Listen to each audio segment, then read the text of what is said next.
So I don't usually wear these shoes on stage. I don't know if you've noticed that I don't. But I stubbed my toe this morning. Oh. I know. Here's the worst part. Half my nail came off. Here's what makes it even worse. I have all these brand new polishes that are being shipped to my home. Like 8 of them as a Mother's Day present. And every day I've been asking Thomas, are they coming yet? Are they coming yet? And now I have half a toenail. So anyway, I thought it best that I not shove it into a high heel because it hurts a little bit. So first, I want to thank you for coming. The board and I were in discussion this morning about whether the weather would hold up. And thank you, Reverend Laverne, too, who I texted. Just want to make sure everyone is safe, as always. So thank you for being here. I'm always so happy to be here. And the message this morning, if you haven't gotten it yet, is going to be on prosperity. And the title is Open Your Life, Open Your Hands. And so I want to begin, I don't usually begin with a poem, but I'm going to begin with the poem that actually inspired this title by Mary Oliver. I don't want to live a small life. Open your eyes, open your hands. I have just come from the berry fields, the sun kissing me with its golden mouth all the way. Open your hands and the wind-winged clouds following along, thinking perhaps I might feed them. But no, I carry these heart shapes, only to you. Look how many small but so sweet, and maybe the last gift I will bring to anyone in this world of hope and risk. So do look at me. Open your life. Open your hands. It's so beautiful, right? She was a National Book Award winner, a Pulitzer Prize winner. And I read a lot of her poetry, as you've noticed, and so much of it comes out of her solitary walks in nature. And she has this deep, profound connection to nature. And in it, what I always see is this energy and this universal substance that is God. That's what we see in it. And love, and always love of everything. And for me, this poem just so perfectly expresses this idea of prosperity, because it's not just about money. Although that's a part of it, Keith. Definitely an aspect. And it's not all of it, right? It's really, prosperity is this idea of opening your life, opening your hands to what is right here. And not just that, but choosing to work with God as substance. Does that make sense? God as energy. So it's a really beautiful practice. So we're going to be working on it this month. And so this morning, I want to give you a definition of prosperity that you can work with. That's one thing I want to do. And then I want to look at what blocks us from prosperity. And when I look at that, I want us to think about reframing our narratives. And I especially want to look to Jesus, our master teacher, because if there's anything he did, is he reframed narratives. Would y'all not agree? He changed, he wrote his own theology that was a prosperous theology of abundance. It completely changed the definition of God into a more expanded definition of God. So I want us to do that. And then last, I want us to think about how we can do it in our own lives. And what I believe, the way that we demonstrate prosperity in our own lives, is to even think about what is our desire for our life? What is the longing for our life? Because whatever that is, you're probably already practicing prosperity, or it's exactly where you need to practice prosperity. Does that make sense? So I have a statement, an affirmation, as I always do every Sunday. And this Sunday, it is, I am an inlet and an outlet for the all-providing God substance. I am an inlet and an outlet for the all-providing God substance. How does that feel in the body? Right? How about in the mind? Yeah, right? It focuses the mind onto something. Because minds tend to, right? Mine does. And this is like, oh, that's what I am. That's what I am.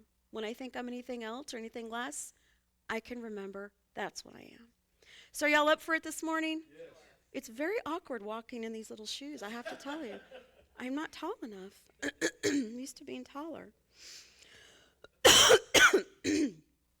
Okay, so the key to prosperity, number one, we're going to define prosperity.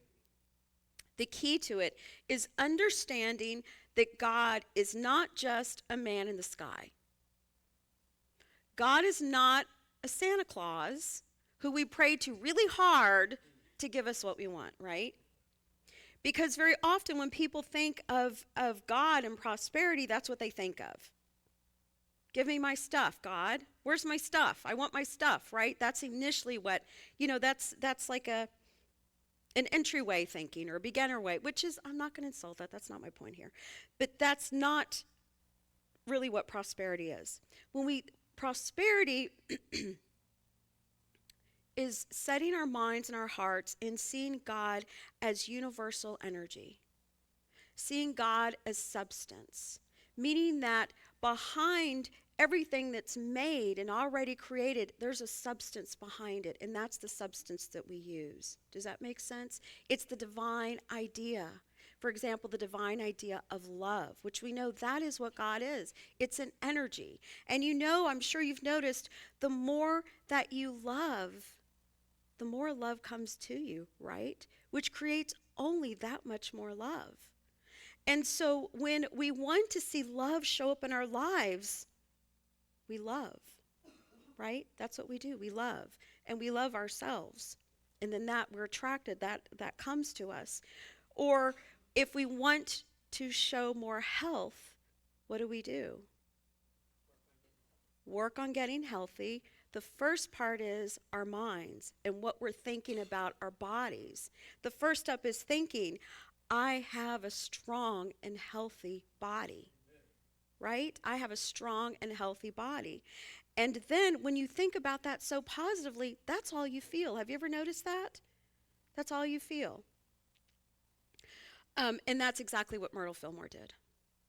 That's exactly what she did. That's exactly how she expressed that healing. And it didn't happen overnight. And it didn't happen after one session. It was years of sitting down and believing this with the empty chair. Thank you so much, Shara. With the empty chair, because that's what she did. And Jesus was in that chair. Isn't that beautiful? Because Jesus knew abundance. Jesus practiced that consciousness. There's something else. When we need help with whatever we're doing, we affirm that help is already there, already present. There's that saying that when you're ready for the lesson, the teacher comes, right? And I remember when I was working with, I talk about her a lot, dear beloved Cecile Etherly. She was one of my dear friends, my counselors, my mentor. And I've told y'all this before, I was struggling with the dissertation, and she would say, and I would say, I can't even rest. I need to rest, but I feel like I need to constantly be working, but it's not working for me. She's like, you know what? You go rest, and you know what you do? You tell your angels to find the pages that you need in your books. Find those passages, and just tell those angels, you know what? You go do that work because I need rest. Guess what would happen? It would happen. I would go to my work. I'd open pages like, oh my gosh, that's what I was looking for. It just happened. And so prosperity is a belief that whatever it is you need is right here. And it takes practice, and it takes willingness, and it takes a choice, and it takes imagination. Would you not agree? Yes. Imagination. It takes an inner life. And I love my inner life. I love my inner life. It's that place where God resides, right? It's that place where I could choose a relationship with something greater and bigger than me, which I love because I like getting outside of me. I get very tired of me. I really do, and I'm sure I wear other people out too. And so when board president over here. No, ma'am. So that's what this is. It's a practice of opening your life, opening your hands to what is already coming to you as abundance. The other thing I said is, what blocks us from prosperity consciousness? What blocks us from that? Anybody? All those things. Everything you said. First, I would say it's a belief that prosperity is only money. That's one, right? That's one. Just believing it's just money. Again, it's an aspect, but that's not all it is. If you think that's all it is, what's going to happen? That's all that shows up. Yeah, and you're going to be kind of stuck because the material world is always going to change. Money, right? The market goes up and down. So that is going to change. That is not necessarily permanent. So that is one block. Another block to prosperity is what all of you said, worthiness, right? It's what we're indoctrinated into the culture. We're indoctrinated into a culture that tells us we're lacking, tells us we're limited, right? Why? So that we can buy. We need the new anti-aging cream. We need to get on the diet. All these things, right? How we are isn't our body shapes. Whatever it is, the way our face looks, the clothes we wear, all of these things, it's not enough. It's as if it's not enough. So it's that belief in lack and limitation. It's a belief that we live in scarcity. That we live in scarcity. Now, all we had to do was look at the pandemic. Right when we started to shut down, what did people do? Buy toilet paper. Buy toilet paper. People were like, well, does COVID give you the runs? I mean, right? That's what we were all saying. But people went and they bought. Now, what is that? Fear. Scarcity. Scarcity. That's what that is. And so prosperity is, in this idea, this consciousness, is a complete antidote to that. So prosperity consciousness is about building a consciousness, a Christ consciousness, that there's always enough. And that I can trust that there's always enough. And I can trust that it'll come to me. And it'll go to everyone. And because in this idea of the scarcity idea is like, if you have more, I have less. Right? As if there's only one pie that we're sharing. Now I want a piece of pie. But I always want pie. I always want pie. I know. I digress. I can't help it. I digress. I'm sorry, y'all. Oh, by the way, it is Cinco de Mayo, and my sister brought pan dulce. Ooh. So please stay afterwards and have pan dulce, and thank you so much for bringing it. And she makes really delicious pies, by the way. So just so you know.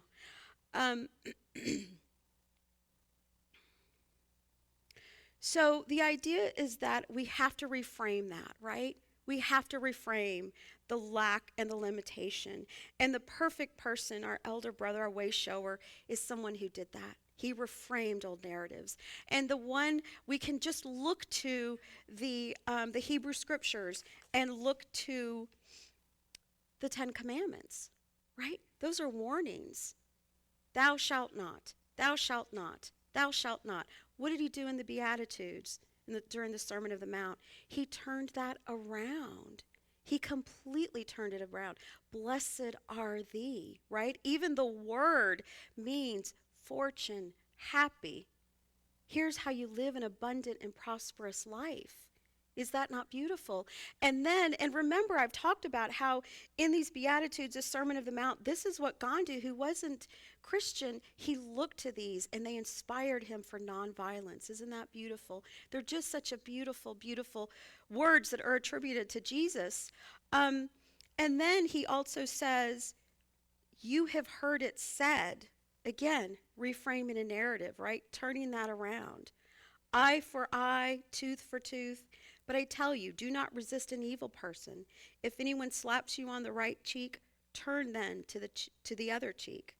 And if anyone wants to sue you and take your shirt, hand over your coat as well. If anyone forces you to go 1 mile, go with them 2 miles. Give to the one who asks you, and do not turn away from the one who wants to borrow from you. What is that? That's an abundant consciousness.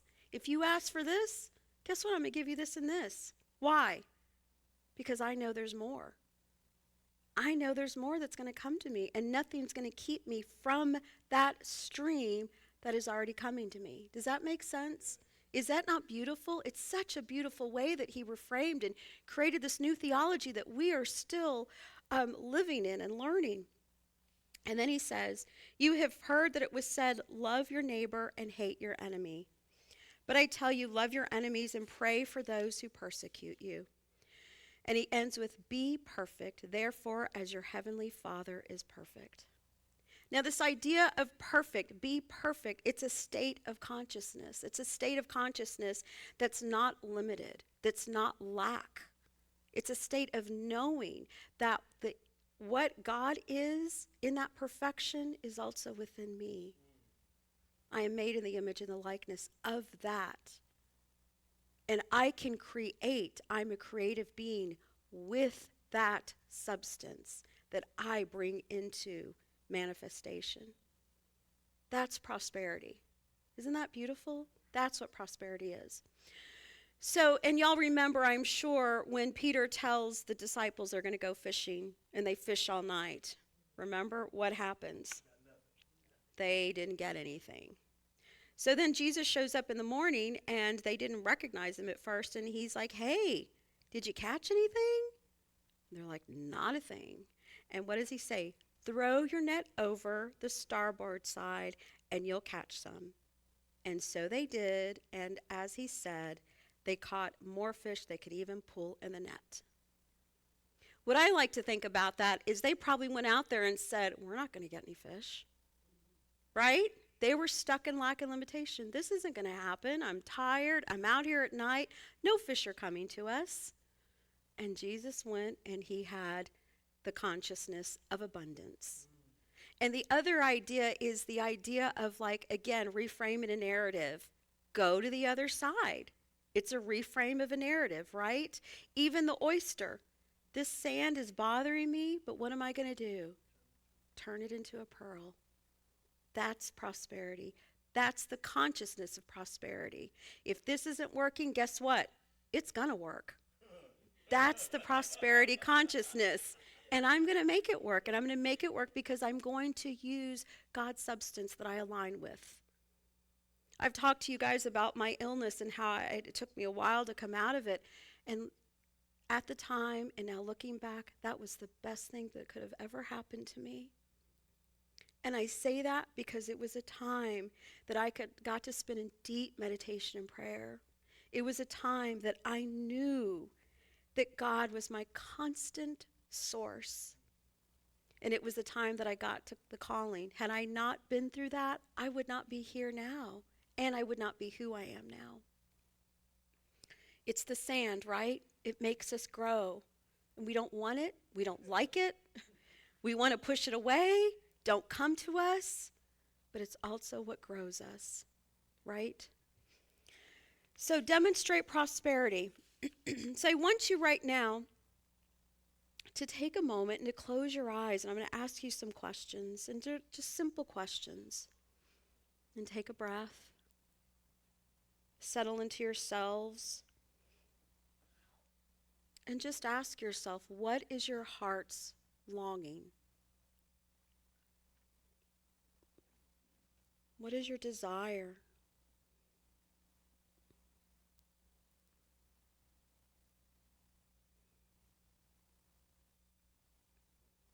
And now open your eyes and just be with that.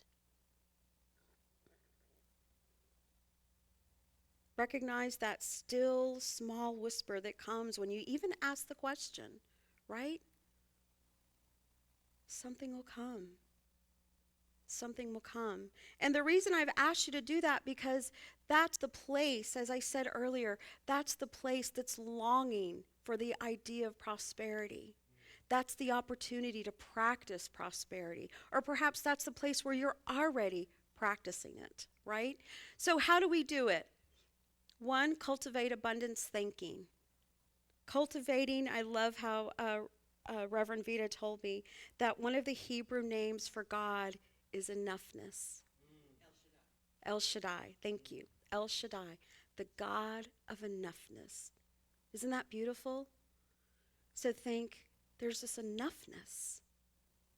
And I'm part of that enoughness. It's right here. It's right here.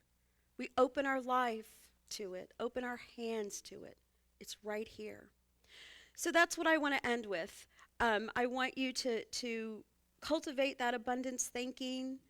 Catch yourself when you're believing in lack, limitation, and scarcity. You've got to catch the mind when it does it, right? And then you release it. And affirm what I asked you to affirm. I am the inlet and the outlet for the all-providing God substance. I am the inlet and the outlet.